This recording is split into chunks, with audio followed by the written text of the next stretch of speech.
Hey, welcome to the Outdoor Adventure Hour. I am your host this week. I am Rob Lupo from Lupo Outdoors, and with me is one of my absolute best friends in the whole world, Jason, the Rogue Banshee. He's one of my best friends because my checks don't bounce. Well, I haven't received this week's check yet. What? You've received my checks. Why No, would I you still be haven't. talking to me? Hey, this week is going to be a really interesting conversation. We're going to talk about um, gunsmithing for the do-it-yourselfer type kind of person. Where can you go and get a fairly inexpensive gunsmithing tools? We're sure you should. First day new tongue. I'm just breaking it in right now. Where should you go to purchase your tools? We're going to talk about maybe some tools you shouldn't buy or tools that are over expensive, but this is for the do-it-yourself or the first timer. So one of the things I'm going to usually, like if Jason's on this side, he kind of bombards me with a bunch of questions. So it's my turn. So Jason, I'm in the hot seat this week. yes, he is. For those who don't know, and most of you who watch this podcast do know, Jason is actually a gunsmith. He does a lot of gunsmithing. He's done some incredible work. Like he just did a full restoration. And I would like to have him talk about that a little bit during this podcast because we're talking about, gunsmithing, and that was a chore, and he did just one of the most outrageous, fantastic jobs I've ever seen for a restoration of a rifle. So, Jason, let me start with. There's a guy for doing a one build. Yeah, so I'm gonna just break in real quick with this one. This one, so I do MUP one. So MUP one is a 80% P320. All of that content has been taken down off of YouTube because in YouTube we're not allowed to show building firearms.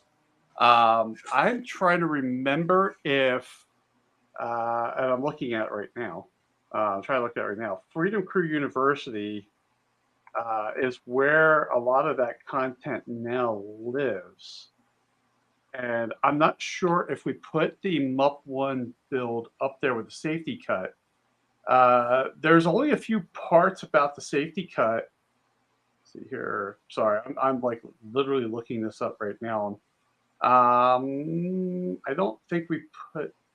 Yes, there is the manual safety disassembly and reassembly video out there that's available for download.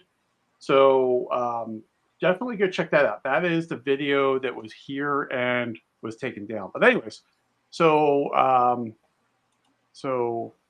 we are now we got through that. I just wanted to make sure that people get access to that content. But I'm sorry, what was the question again? So we're gonna start off with, hey, I'm brand new. I want to get into gunsmithing, and I don't have a ton of cash. I can't drop 10 grand on a full, tool bench, full of everything I need. But I do have a Harbor Freight near me. Is there anything at Harbor Freight that's worth getting? So there is. It's funny. Let me grab one of these things. One. Can you tell that Jason and I have had this conversation before? Well, one of my absolute favorite tools, it was funny, they just had these for free over the weekend. No purchase necessary. And I picked up two. It's actually their 4-in-1 screwdriver. These things are actually pretty cheap. Now, there's a couple of reasons why I think this is a great screwdriver. Is number one, it's hollow ground. And what that means is the shape of the tip. So on a hollow ground screwdriver, now, and we're talking about flatheads, they come in like this, and then they go straight up, and then they cut off at the top. And what happens is that fits screws correctly, especially gun screws. And that'll help you from stripping your screws. So when we talk about like a gunsmith screwdriver, and I have a thing about screwdrivers on my channel. A gunsmith screwdriver, the tip kind of goes like this on the sides, and then kind of goes to a peak. And I know it's like really hard to see. It's almost like a pyramid that they cut the top off of. They don't fit screws correctly. So the first thing you should look at is screwdrivers. Not necessarily this one, but these are not bad. And I throw these in just about everything I have, like my range bag and everything. Great tool to have. But look at screwdrivers. And, if you don't have a lot of money, a Harbor Freight screwdriver set, get the ones with like the magnetic tips that you can change. And go with that. And then the thing about a screwdriver is just because there's a reason why we have so many tips, right? Let me grab like this kit here from Real Avid. There's a reason why we have so many tips in here, and they're different they're widths, they're different thicknesses. You want to make sure that you get a tip that fits the screw correctly. You want it to fill that slot, so that way it's your chance of slipping is a lot less. I mean, I have and you get maximum torque out of it too. Exactly, you get maximum torque out of it. Your chances of slipping out and scratching the receiver are less, and also stripping the screw itself are less. So definitely look at a good set of screwdrivers. That's where you want to start. If a Harbor Freight screwdriver, and trust me, I have Harbor Freight tools. Are they the greatest? No, but they serve a purpose.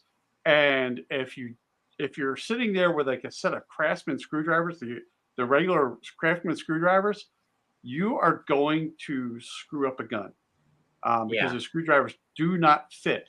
I would rather you go get a Harbor Freight thing where you can change those tips, and then that will keep you out of some trouble. Good to know. One of my favorite things that I get at Harbor Freight, which is usually also a free with purchase, is it has a rubber bottom and it's a magnetic metal bowl, and and he'll show you right here exactly. And they have different sizes, but that's usually the free one they give, and I find that just so freaking useful when I'm working on it. I love it. If I don't have I have several gun mats that have magnetic spots on the side, which I know you have as well. Yeah, they're all being used right now. Yeah, and those are great because I can put the the pieces into different locations. But that's one of my favorite things. But so screwdriver is very important. What else at Harbor Freight would you recommend the new gunsmith get? So you're also going to need punches. Right? If you're working on guns, you're going to need punches. The problem with Harbor Freight punches, the regular punches are fine, but eventually you're going to need what's called a roll pin punch, and they don't have those. So, but if you just are going for a regular straight punch, go get like a Harbor Freight. At first, go ahead and get like a Harbor Freight punch set. I have them too. They actually are in one of my range tools. Right here is a toolbox that I take. This is oddly enough from back when I used to fish, and now it's a toolkit. So it tells you how. If you listen to last week's podcast, you know how old this is. So they're just a regular punch, nothing big deal. And you're going to eventually need a punch. It's just whether you're changing a sight or things like that. These are good for that, but like I said, you're going to have to get what's called a roll pin punch. And these punches, let me get like an oversized one so maybe you can see. These are designed for roll pins. Yeah, I know, Vanessa Kitty. I feel the same thing. What's this used to fish thing? Yeah. So what happens is this has like a little nub at the top of it. So a roll pin is hollow in the middle. So when that little nub goes into the hollow of the pin, so this does not slide out.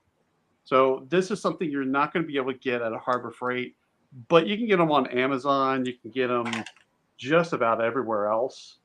But that's something you'll need. The big thing to understand about punches is what's the difference between a punch and a starter punch. So here I got 2 punches. Both are different lengths. Like this one is this long and this one is this long. This is a punch and this is a starter punch. And what happens is that if you start with a long punch, you might actually bend this, especially on a pin that's stuck. So you want to start with a smaller punch. That will keep this from bending because you have less room there. Start to get that pin moved, and then move to the longer pin, the longer punch when you start bottoming this one out. But there's a lot of, punches are, we could talk about punches forever. Eventually, you're probably going to want to get a brass punch. These are great for when you're working on things that you might slip. The brass is soft, and you will probably not mark up a receiver. And if you do, it'll leave a little like gold mark, and you can just wipe that thing off. But punches is a whole podcast in itself. But definitely look at punches. If you're looking for straight punches, the Harbor Freight punches, they're not bad. Quite frankly, they're probably the exact same material that you're going to get right off of Amazon.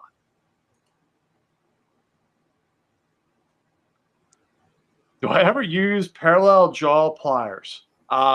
I personally try to stay away from pliers when I'm working on guns. The only time that I'm working with pliers is generally with vice grips, and that's where I got like a pin that I got started to move and it just won't come out, where I will have to grab it and try to pull it out. But those are generally the only pliers I'll use. I'll use needle nose and stuff like that, but not a parallel set. Gotcha.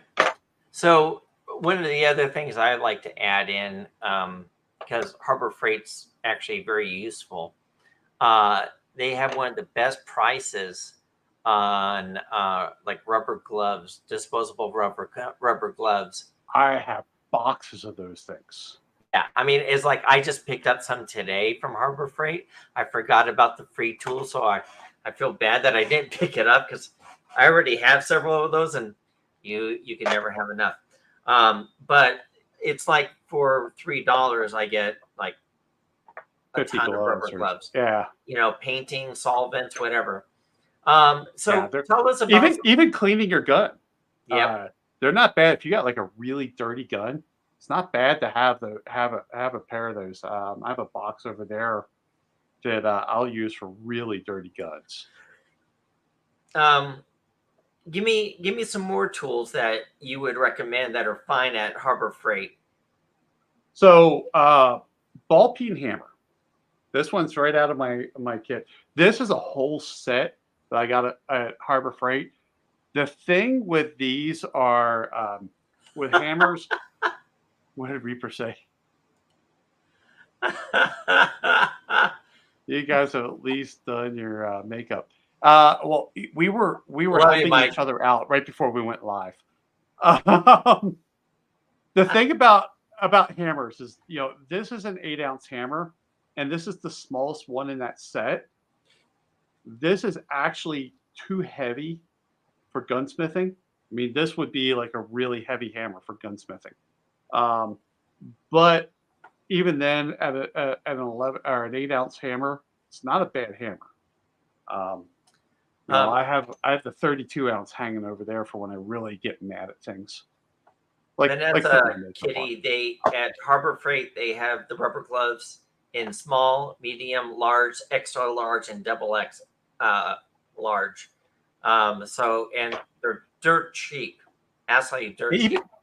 Even my wife has Harbor Freight gloves. Those things. They're because she'll use them for like painting and stuff like that. So let's change it up a little bit. what at Harbor Freight, and feel free to go through, a list, would you say do not buy this gunsmithing tool from Harbor Freight? You You need to actually know, invest some money and get something real. Oh, wait, there's something before we go there. I'm sorry to screw this up. I know for a fact there's something you got from a Harbor Freight that you actually like and use a lot, and that's your sonic cleaner. oh yes, that is buried behind me right now. Um, Can you it is, explain that for a little bit for for our listening yeah. So folks? so there's pluses and minuses to ultrasonic cleaning. Pluses is they're great. Don't get me wrong; they're absolutely amazing. I use Simple Green as my solution, so don't spend a lot of money on cleaning ultrasonic cleaning solution. When I first got into ultrasonic cleaning, I bought like a big jug of actual ultrasonic cleaner. I opened that thing up and I went, "This crap smells just like Simple Green." So I just use Simple Green, and it's really great at getting things like bolt carrier groups on ARs. They're super made. No matter clean a bolt carrier, and then you know throw that thing in an ultrasonic cleaner after you think you've got it completely clean, and clean it, and you'll just see black just start coming out of it. It's amazing. Yep. That's where that's where it's great at. The disadvantage with ultrasonic cleaning is you need to make sure you get everything dry afterwards. I've seen, and I can't handle it, of course.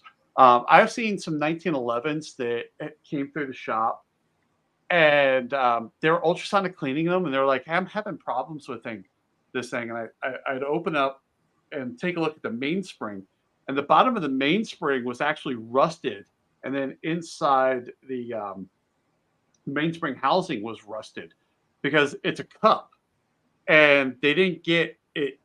The water was still sitting in there for a while. So if you're going to clean a gun, you really need to make sure you get that thing completely clean. I'll show you one thing. You know, compressed air is really nice to get to blow everything out. The problem is you just don't have like I can't bring my compressor down here. It's too big, heavy, and noisy. But one thing I got off of Amazon is this thing. It's for like cleaning computers, and it's rechargeable. And this thing actually puts out a pretty good stream. Not as much as compressed air, but for a portable package, it's really good. And I got this specifically for ultrasonic cleaning. Wait, Try to wait. drive How am that. I just now seeing that? Send me your affiliate link for that on Amazon. I need one of those. No, you don't. Yeah, I do. Yeah, this thing's amazing. It works really great. But yeah, instead of having like the little because those little compressed cans of air, they get expensive. Um, and Yeah, yeah, they're at like at Walmart, they're $9 a can now. yeah, that stuff's expensive. I used to That's buy why. like a pack at Price Electronics in California for like $5, and I get a pack of four, and now they're Yeah, $9 a can. we used to turn them upside down and start freezing things with them. Um, Well, they're great for or removing gum from the carpets. You flip it upside down, and it freezes the gummy. freezes it. Chisel right off. Yep. All right. So I'm sorry. Let's go back to the main question, because I want people to know about the fact that the Harbor Freight ultrasonic cleaners are great and inexpensive. Tell us a few tools at Harbor Freight that you would not recommend and they go elsewhere to purchase. So if you're looking at let's just say growing and as a gunsmith or as a DIY gunsmith, a real temptation is their little mini mills that they have there. If you want to start milling things out, metal, they are not they're not great. They're okay, but there's a lot of flex in the tower, so you don't get a really good cut. they're not bad for smaller things, you know, hobby things. But when you start talking about like actual machine things, I don't know if I'd get that. I know people that have actually drilled the tower because the tower, you can actually rotate the tower to do like a 45 cut, stuff like that. Um, but that's its weakness is that there's a lot of movement and a lot of jimmy in that tower where I've seen people actually drill them and put screws into them to try to stiffen that up. Good to know. Anything else? What other tools would you recommend not getting at Harbor Freight? Um, like any of the type of screwdrivers. Actually, Snowman's. Let's pull this one up real quick. Snowman's actually right. Rust doesn't just come from being left wet. Removes all the oils from the parts. Soak all steel in hot oil after completely drying them. Oh, I don't spot know about on. I don't know about the hot oil. Um, I I get where he's going with that. Some of the newer oils, if you're using like regular oil, yes. Yeah, If you're using but some of the really synthetics new, yeah, embed the new themselves. synthetics, yeah, Yeah, the new I synthetics use usually the don't AMS have to. oil, gun oil, and it actually infuses, and it's Yeah. spectacular. So, but yeah, if you have like the old Hoppies 9 and that those type of oils, I would definitely do them hot because they're just it's just oil. But the other thing I wouldn't get from Harbor Freight is like the regular set of screwdrivers. And I don't have a set here because I think they're all up in actually in my car right now for my kit. But it's the regular screwdrivers that look just like you know the Craftsman screwdrivers and stuff like that. Just don't use them. Go get the ones that are hollow ground and with the multiple tips, and then make sure the tips fit the screw correctly. Perfect.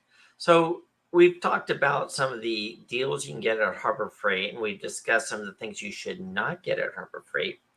How about giving us a list off the top of your head on essential must-have tools if you're going to do some do-it-yourself gunsmithing at home for the beginner? I mean, and they don't have to be at Harbor Freight, but say these Yeah. are the essentials. The essentials are number one screwdrivers. Make sure you have a good set of screwdrivers. Um, two punches. Make sure you have a good set of punches because if you're going to work on guns, eventually you're going to have to drive a punch. Um, and those can be I would recommend regular punches, roll pin punches, um, and then also a set of brass punches. So if you're moving some sights and you want to use a punch, um, use a brass punch to move a sight. Don't use a steel one. That way you're not marking things up. After that is hammers. You know, I showed the Harbor Freight hammers. Those are too heavy.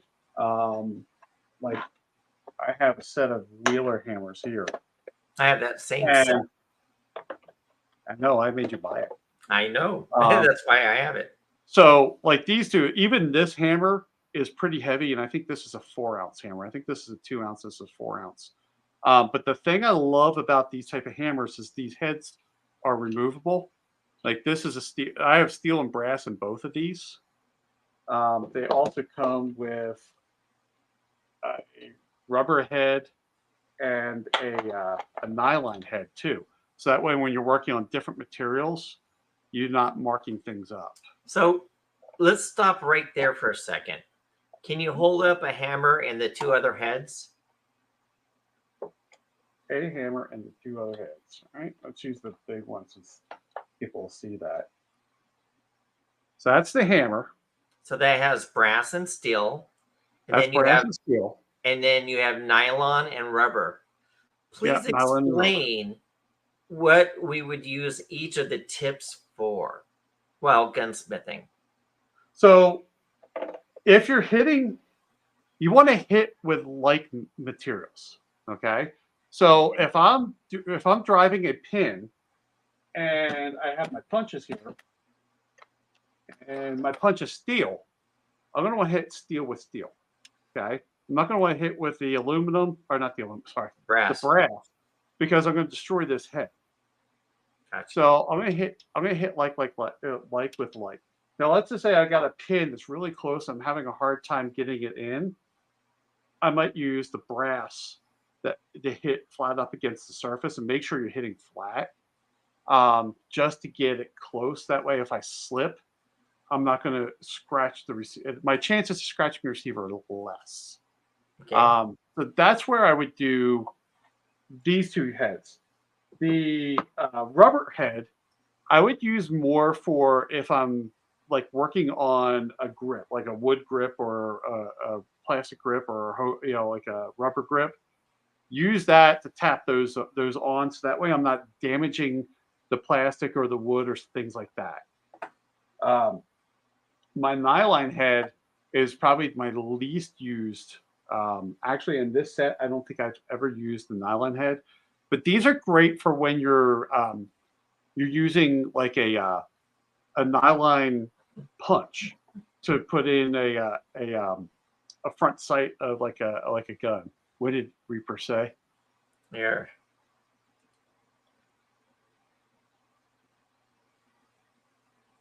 Hello, Lubers. Yes. I spent almost a week with him and his family, man. He is, if anyone's watching this ever gets an opportunity to meet this guy, he's freaking awesome. He's really, really an awesome individual.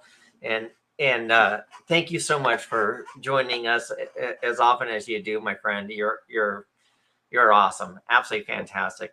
And he's going to be with us at SHOT Show. So we're really looking forward to hanging out with him. How much are you paying him? More than you. More than me? So Vanessa Kitty. Vanessa Kitty, oh my God, I love you so much. Oh my goodness. And these are our friends, right? There's nothing like having friends that are military or ex-military, either gender, and we have both genders right there. So I would go. That's your big thing. Screwdrivers, hammers, and punches is pretty much will get you just about everything, especially for the DIY. They'll get you through just about any type of repair that you're comfortable with starting. But no, so the nylon. What did you say you use the nylon for? Those are used for like if you have a nylon punch, and I have one actually right here. If you have like a plastic punch, because you can get plastic punches too. So this is actually plastic, not metal. And you're going to want to hitting this with metal. You could ruin the punch, right?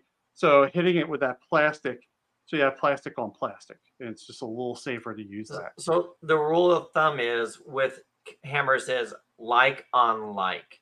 Like on like. Brass, if I'm going to use my brass, if I'm going to use a brass punch, I'm going to use a brass hammer behind it. Got it. And yes, you're right. Vanessa right. Steel on steel can be dangerous. Yeah, that's why they call me Sparky. All right. So, do you have more on your list of essentials? That is the essential thing. If you get a good set of screwdrivers, punches, and hammers, that's going to get you through a lot of things. That's going to start, like, even if you're going to start building like an AR, that's pretty much all. That's a lot of your tools right there of building an AR. I know Reaper was talking about React rods and things like that. That's starting to get a little more into the advanced tools, but let's just say you're going to. We'll talk about that. If we're going to start talking about building guns, Snowman just came up with a really, really good point. Please wear safety glasses. Yes, so definitely wear safety glasses. These are my everyday wear glasses, and they're hardened polycarbonate lenses. So these actually double as my shooting glasses as well, as Reaper can attend. So when I was shooting the 6.5 PRC. By the way, that video will be up this week. This Sunday. I'm posting that video, Mike. This Sunday, part 1. It's a 3-part series on my quest to 1,000 yards. We ran into a snag, but no, it's coming. I'm almost finished with it. I love Clover Tack, man. All the fancy tools use a 15-sound sledge for everything. It's always worked out fine. Yeah. For those who don't know Clover, man, Clover's a good friend of mine. Yeah, he's. How much does he pay? I pay him. That's what I thought. Yeah, I pay him. So so when we get talking about like building ARs and things like that, there are specialty tools for those type of guns, right? So Reaper was talking about a React rod. This is a lug lock, which is essentially the same thing. This is an upper receiver holder, which I got one right here. In YouTube, this is not a complete firearm. This is just the upper, where these lugs actually lock into the lugs of the barrel. So you can have this on your vise and work on the gun. Yeah, Clippers. Rogue's checks always cash too. So there are specialty tools when you start talking about these things. We haven't talked about a vise, a good vise. Hey, Gizzer, Gary. This is literally my first gunsmith vise, which I got at Lowe's. This has got me through so many builds. Might have different jaws to soften this up. Like I have some plastic ones, but you're gonna need a good vise to start working with. But then you can put the upper into this and lock it into that. That's what Reaper was talking about on the React rods. Torque. Then you start to talk about torque, because if we're going to put the barrel onto this upper, we're going to need to torque that to spec. So on that, yeah, Clover's right. The real avid vise is pimp. I've been running this for about 2 years now. Absolutely love this vise. Then we start talking about torque wrenches and things like that. And you get those at Harbor Freight too. Now, do you recommend the torque wrenches at Harbor Freight? They're not bad. I wouldn't say they're the greatest in the world, but honestly, I got a feeling that a lot of the torque wrenches you buy in kits are probably the exact same torque wrench. We're not talking about having these recertified every year either. So they're probably fine. I wouldn't have a problem with it. So and Clover is right.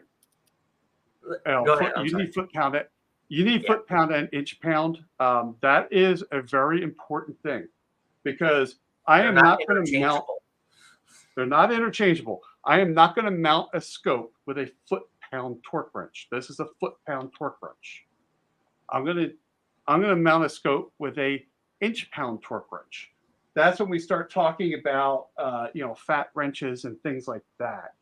From the different, basically the small torque wrenches that look like screwdrivers. So one of the best tool sets that I ever bought, and oh my God, it was expensive, but I take it with me every time I go to the range, and it's become my bench tool set more than anything else I use. And that was my Fix-It Sticks long range kit. And I'm actually putting a review of that on my channel here fairly soon, actually. I've used it enough to realize what I liked about it. And there was one thing I found it was lacking. But you're going to have to watch the video to find out. But all in all, those bits, I got the individual torques, not the all-in-one torque. And that thing just works like a dream. So this is, this Smart Torque. This is an inch pound torque wrench for screws. So whereas this is a foot pound for doing barrel work.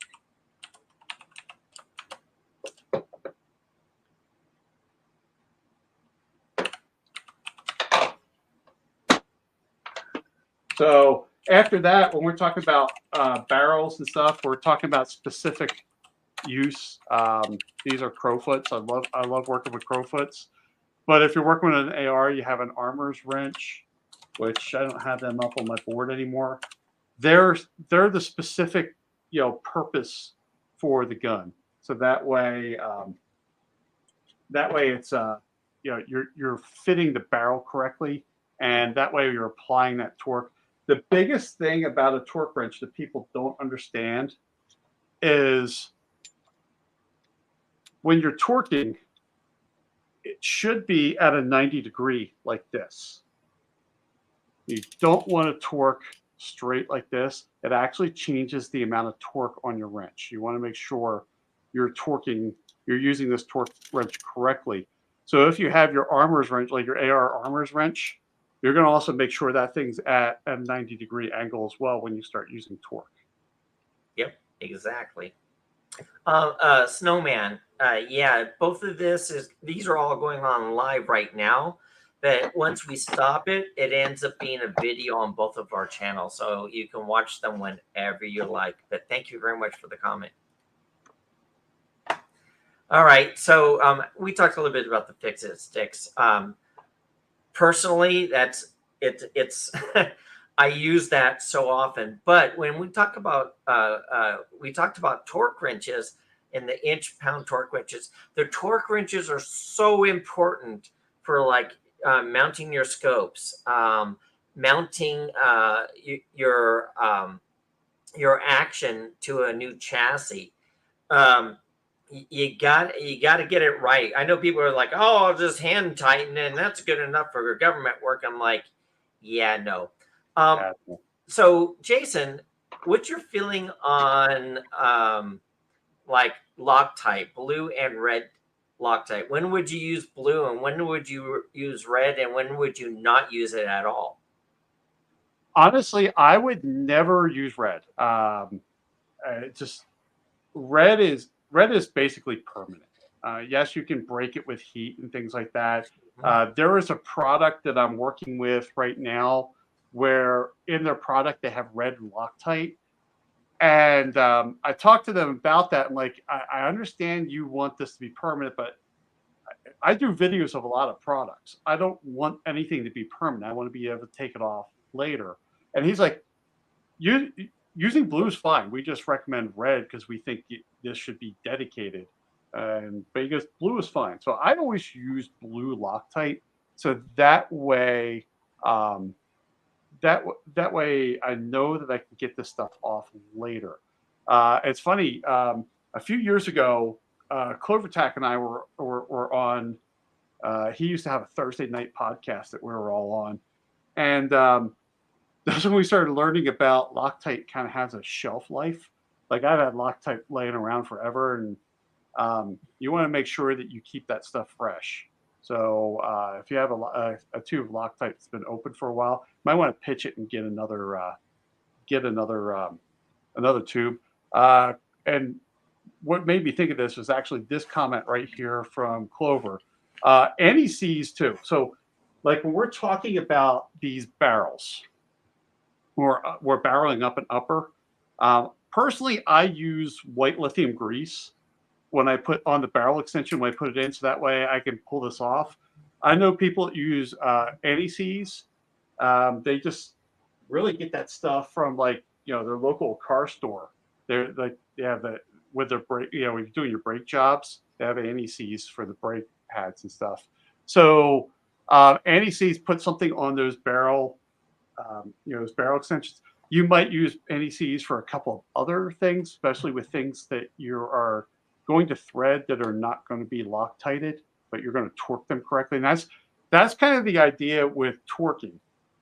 Like my scope rings, I'm not going to Loctite those screws. I'm going to torque them to manufacturer specs, and they're going to stay there. That's why we like to use torque wrenches for that. So let me interject here a little bit. So there is something that you and I disagree with. I actually encourage red Loctite for specific uses. There are times you want permanent. So for instance, There are. So And I agree. I agree with you on that. I'm just saying that red Loctite for me, because I reconfigure things so often to that's do what different I videos. get that. Yeah, because Yeah. what you and I do when we're doing videos, although I would use red normally, but because I'm going to be changing it from one to another, or I'm going to be using it as demonstrations, I won't use red. But for a long-term solution, like on my rifle, um, the this torque screws for my scope and my scope rings, I use red on. If I am putting a new rail on my rifle, Picatinny rail on a rifle, specifically for the scope, and other ones that I'm going to know are going to be there, I'll use red Loctite. Now, people are like, "Well, no, you'll never get it off," and I'm like, "That's not true." You The can, yeah, easiest you can get it off. Yeah, the Yeah. easiest way to get it off is to take a soldering iron, and you just take the tip, and I usually set it at about 400 degrees or whatever if you have an adjustable, or just a regular one, and just touch the screw. Usually about 5 or 10 seconds, comes right off. It breaks down the Loctite, and you can unscrew the screw. So Clover Tack is. I have personally never used fingernail polish. I will tell you that I have used Tester's model paint for Loctite in a pinch. I've used super glue for I've used super Loctite glue as well. I have in used a super pinch. glue. Yeah. Um, so Clover came up with another question here. Yeah, I saw him come up with that either. And I do not have a tool to do that. I have been looking at them. A lot of times, if I just don't know, I can't. I take them down to Lowe's or Home Depot when I'm in town and just try them on their little board. But I've been looking at that because that's a problem, especially like I'm working on some older guns that have different. You look at it and go, "Hey, that looks like this," and you grab a screw and you start putting it in, and you can start feeling it getting tight, and like that was the wrong pitch, and you're like, "What is this pitch?" Um, but no, I am looking for I'm looking for a tool to actually to measure that stuff. So I go to Ace Hardware and I bring it with Yeah. me, and I go to the board and go, "That's perfect. Yep. Okay, Yeah. take a picture." you know. So Long Range Reaper came up and he said, "Red Loctite, strip torques, and Allen screws in the future." I don't understand that. Yeah. The red Loctite equals strip torques and Allen's. Well, Yeah. yeah, unless you unlock it. And like I said, it takes 5 to 10 seconds with the tip of a soldering iron, and it breaks it down, and it comes right out without stripping or damaging the screw. It's a thing I used in the past when I was working on electronics, because if I have something that's Loctite down, I'm like, just a little bit of an issue. Um, And if I it if it's from rust, there's other things to use. Yeah. And I agree with CloverTac on this. The problem with hardware store stuff is most don't have weird pitches for firearms. Absolutely. I had this problem with a Winchester. I was working on a really old Winchester I was working on. It just doesn't work, especially when you get those really small screws that just can't do it. And that's why I haven't quite found the right tool to measure pitches. I would love to. I'd love to.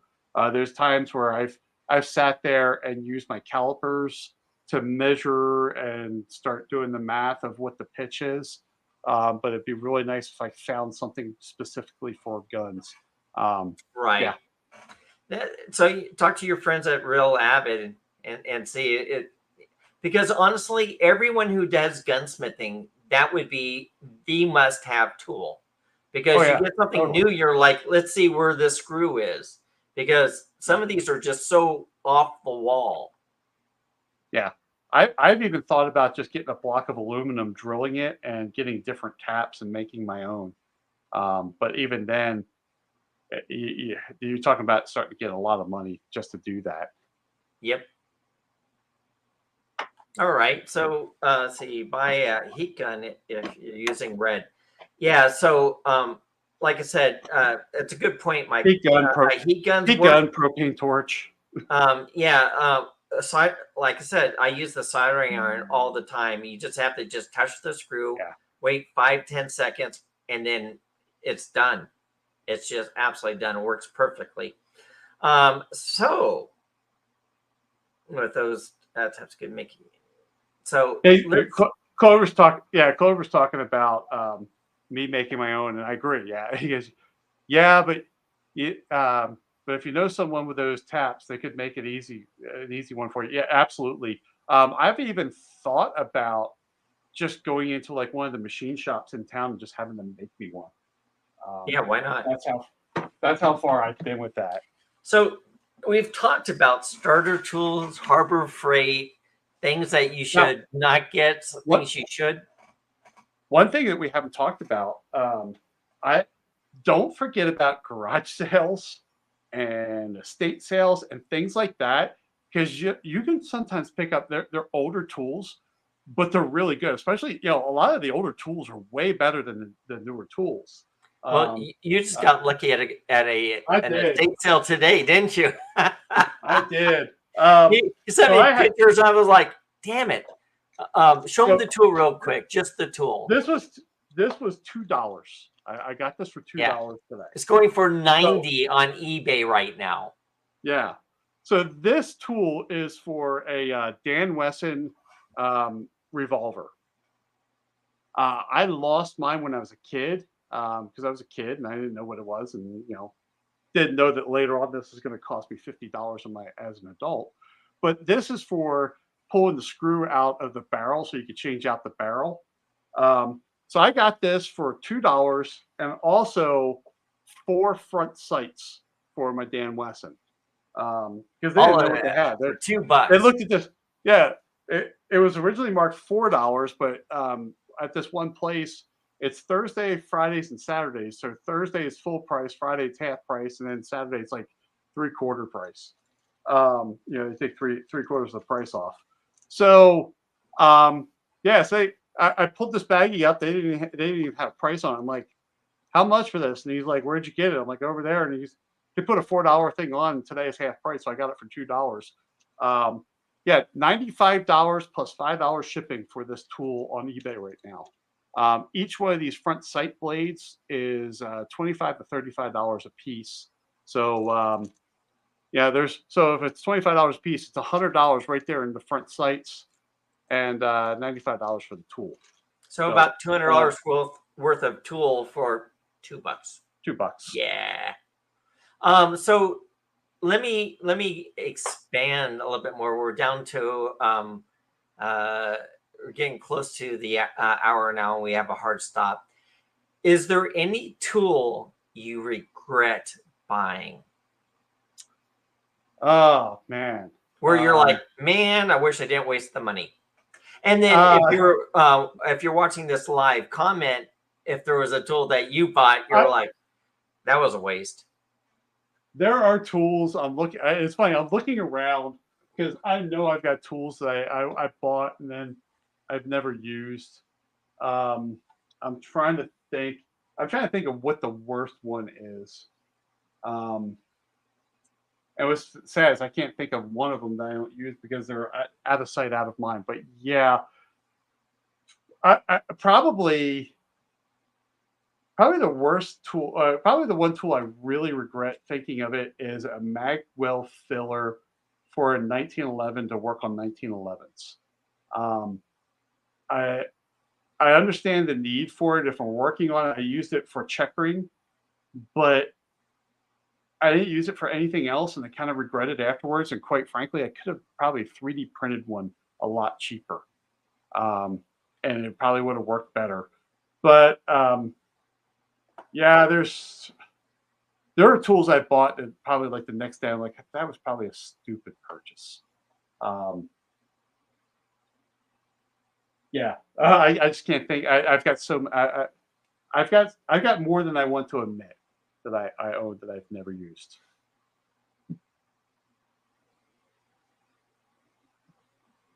It's a good point, Mike. Yeah, that's what I was talking about on my AR uppers. I use white lithium grease right up here in the barrel extension. And I didn't mention the barrel nut. I like white lithium grease. It works really well. Yep, I agree. Mike knows his stuff. Yeah, Mike.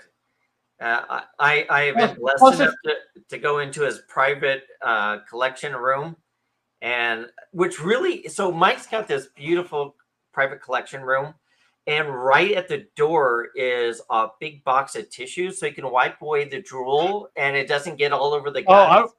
I went completely different with the box of tissues. I wasn't thinking drool. But hey, it's a PG show. PG show. Yeah. But anyways, yeah, there's yeah. I'll tell you. You know what? Probably the most useful tool is that roll of paper towels. Because I'm always like, like oiling up a gun, and I use the towel to wipe it down afterwards. On my bench, I have a paper towel holder as well, but that one has my shop paper towels, my blue ones. And then the rack that I store things has white paper towels because you use them for different reasons. Yes, I use the white ones to soak up like spills, and I use the blue ones when I do not want anything to stick to that part. So white paper towels will leave fluff and debris, even stuff you don't see, where blues are designed. So if you use it, like I'll use it for cleaning and polishing, I'm not leaving paper towel fragments behind. I stopped using the blue, and I started using microfiber for that. Yeah, well, because you can just wash it. Yep, I just wash it and I started using microfiber, and that's where I went with those things. But yeah, I use paper towels a lot, especially when in the initial cleaning phases of a gun.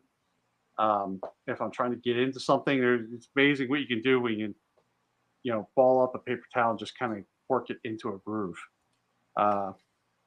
Agree with you, Mike. Yep. And they're super cheap at Harbor Freight. I just picked up 2 boxes today. Robert uses that too.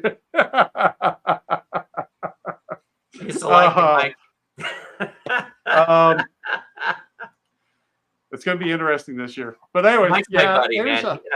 I fucking love Mike. Mike's awesome. Don't underestimate cleaning when you're talking, because I mean, if we're gun owners, we're going to clean. Don't underestimate the stuff you use for cleaning and maintenance of our firearms. What oil you use, whether you use oil, whether you use grease, where you would use one versus the other. Don't underestimate your cleaning products, because that's good. Like I did a video in December because it gets really cold here in Montana. I picked the 1 week where we were like, our high for the week, not for the day, for the week, our high was like -16. And I took a little bit of oil from different manufacturers, and I stuck them outside for a week. Oh yeah. And then I pulled them in to see what happened.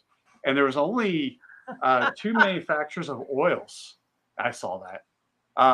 I don't know if we want to bring that one up. There's only 2 manufacturers there that actually lasted through through that cold for the week. All the other ones had some form of thickening where one actually froze. The oil actually froze. Interesting. So make sure you understand the environment you're in for how you're going to clean your gun and the oils you're going to use and things like that. Very, very cool. All right, we're at the 54-minute mark here. We have about 6 minutes left. So let's do some final thoughts here. Can you briefly go over the basic list of must-haves to start with your your home gunsmithing and maintenance? So you're for the everyday person, screwdrivers, punches, hammers. Then go into your cleaning stuff. Make sure you have a good cleaning kit. Make sure you have good cleaning chemicals and oils. That's what you really need as like an everyday gun owner slash tinkerer in firearms. After that, that's when you start looking at your specific tools. What are you going to use? Um, Even if we kind of briefly hit on vices. You're going to want a vice of some type, right? Whether it's that real avid there, like I have, or you're going to have like a cradle vice to clean. Vices are good for cleaning. They're not just for doing gunsmithing. So get decent vice, and that'll make cleaning so much easier for you. That's what I like about that real avid is it's on that ball and I can swivel things around and get in different positions. Um, Even in rifles, I can do that. Um, but I don't like using that for mounting scopes. I like more like a cradle vise for mounting scopes. Um, but get a good vice. Look at that. There are good vices, and then there's crappy vices, and then there's great vices. It just depends on what how much bench room you have, whether you can mount a vice or you're just going to have something on there. Like for me, you'll see on these vices, I've mounted them on wood blocks, and what they are is when I'm working on the bench, I actually just put them on the bench and I use a pair of C clamps and I just clamp them to the bench. That way I can move these things all over the place and they're not mounted permanently to one place. So look at the area you have and design the area for what you're going to use it for. That's a very smart way to do it. All right, we are down to our last few seconds. Let's go ahead and sign off here. Once again, I am Robert Lupo with Lupo Outdoors. If you haven't had a chance yet, please like and subscribe at my channel. And there's a lot of new videos coming up. I have a full list of things I'm putting up before I go to shot. There's going to be some cool things up there. I am currently putting up this weekend part 1 of a 3-part series on the quest to 1,000 yards, where is my first time ever shooting past 100 yards. And my training process I went through, Mike was my instructor there, and he was teaching me how to read the wind, and all that's covered inside this video. So we have a part 1, part 2, and then part 3 is the fun day where I got to shoot some really, really cool things. And then with me is Jason from the Rogue Banshee. Please tell him. Yeah, I occasionally do gun content on my channel. And I'm kind of really just an anti-gunner. Yeah, I hate guns. They're just so evil. That's why I need more of them. No, it's I've been my YouTube channel is actually going to hit 6 years coming up at the end of the month here, just in a few weeks, and I most of my content that people like is a disassembly and reassembly because I take a different approach. I got mad with you see a video and everybody's like, well, your hand was in the way or I can't see it, so I just took a different approach to that stuff, and then. Of course, I got reviews and things like that out there, plus the regular weekly podcast. So if you're into guns, that's the place to go for content. Yeah, I do firearms, fishing, camping, kayaking, sailing. See, you got it made. Yours is a hell of a lot easier than mine. Yeah, I can do everything. Yeah, you got everything. Fishing in the background there. Yeah, so I did a little bit of everything, but I got bit by the long range bug, and it's been fun ever since. But we'd like to thank you very much for joining us on the Outdoor Adventure Hour. I hope you enjoyed this particular talk. I sure did, because gunsmithing is fascinating, and man, it's good to know what to buy and what not to buy. So Thank you, Jason, so much for all your wisdom and knowledge in that. And thank you for those who attended today, who chipped in and helped with their knowledge and their experiences. Thank you so much. We will see you next week. And next week, not next week. 2 weeks. In 2 weeks, right? Because unless you want to do a solo show. Maybe I'll do a solo show next week. Yeah. There you go. Keep an eye on our channels, and I'll post what we're going to talk about next week. It's only going to be me, so it's going to be about stuff. You'll find out. I promise it'll be interesting, though. All right. We'll see you again soon, and thank you for joining us. See ya.